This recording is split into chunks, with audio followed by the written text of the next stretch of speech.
Apabila ditelaah lebih jauh, permasalahan inti dari gangguan di lambung itu sebenarnya adalah karena terjadinya luka atau peradangan di dinding lambung.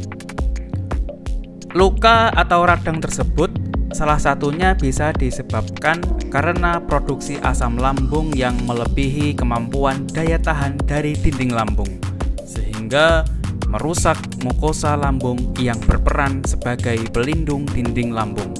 Penyebab lainnya adalah karena adanya infeksi dari Helicobacter pylori ataupun karena efek samping dari penggunaan obat antiinflamasi yang digunakan secara jangka lama.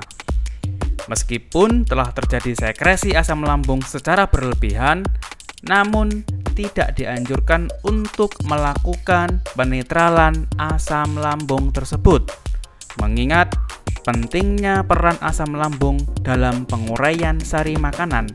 Maka solusi yang dianggap paling tepat berdasarkan pengobatan konsep Carnus adalah dengan cara memperbaiki, menguatkan, ataupun mengobati dinding lambung yang mengalami luka tersebut, tanpa harus merekayasa produktivitas asam lambung itu sendiri.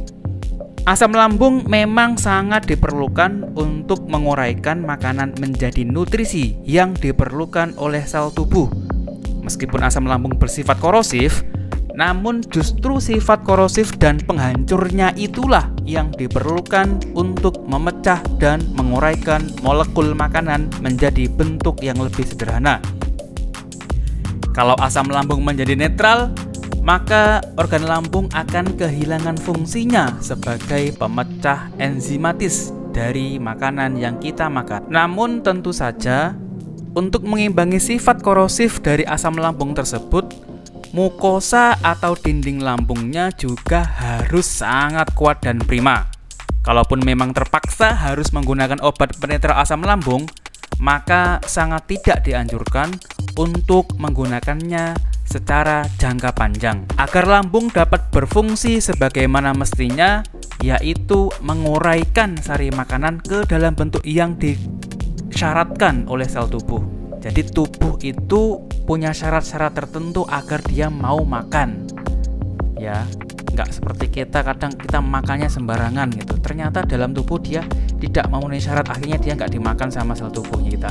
Peran mukosa yang sedang mengalami gangguan dapat digantikan sementara oleh suatu bahan makanan yang bernama pati resisten. Di sisi lain, dinding lambung yang mengalami luka pun harus segera diperbaiki melalui regenerasi sel.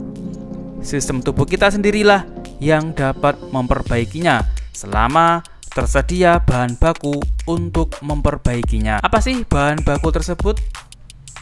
Bahan baku tersebut adalah sejenis protein tertentu seperti kolagen yang berguna untuk membantu mempercepat regenerasi sel di daerah dinding lambung. Menurut pemahaman konsep Carnus, saat lambung mengalami gangguan, maka tindakan yang dilakukan adalah dengan berusaha merekonstruksi pada bagian yang mengalami masalah kan dengan melakukan penetralan pada asam lambung.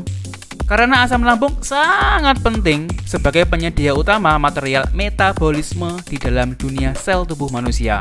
Permasalahan yang terjadi pada tubuh manusia adalah karena terganggunya sistem transfer energi dan metabolisme zat di dalam tubuh manusia.